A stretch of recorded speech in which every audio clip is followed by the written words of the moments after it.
Pirated SPG. Striktong patnubay at gabay ng magulang ang kailangan. Maaaring may masiselang tema, lengguwahe, karahasan, sexual, horror o droga na hindi angkop sa mga bata.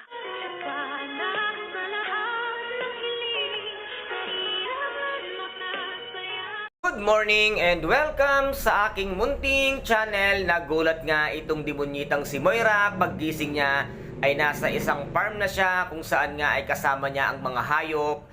Katulad nga ng baboy na yan ay nararapat sa'yo at deserve mo nga yan. At ngayon ay kalat na nga sa Apex Medical Hospital ang video na pinagawa nga ni Miss Giselle Tanyag na itong si Moira ay kasama ang mga baboy at siya nga ay nakatali at may dalawang lalaki na nakamaskara na ngayon nga ay binibidyuhan siya at ito'y tinatanong niya kung sino nga ang mga ito, ngunit hindi nga nagsasalita ang dalawa at patuloy lang na nagbibidyo sa kanya. At ngayon itong demonyitang si Moira ay siyang pinagtatawanan ng lahat dito sa Apex Medical Hospital at siya ngayon ay sikat na sikat at viral na viral nga ang kanyang video. At dito naman ay naisip nga nitong si Madam Chantal kung sino ang maaaring gumawa nito sa kanyang anak na demonyitang si Moira at naisip niyang walang iba kung hindi nga itong si Miss Giselle Tanyag at siya lamang ang may kakayahang gawin ito dahil nga sa ginawang pagpapahiya nitong demonyitang Moira kay Miss Giselle Tanyag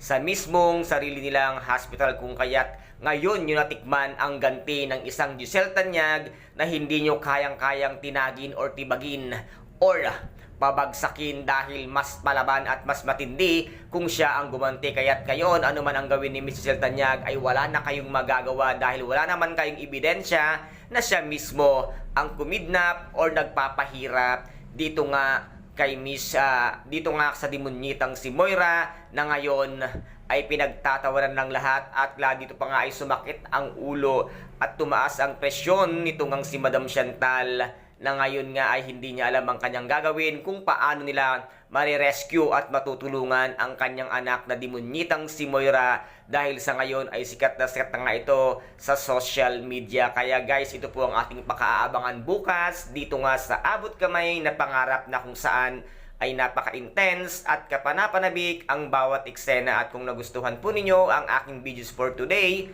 paki-subscribe na lamang po ng aking channel, paki-like and share para maging update kayo sa lahat ng gagawin kong videos.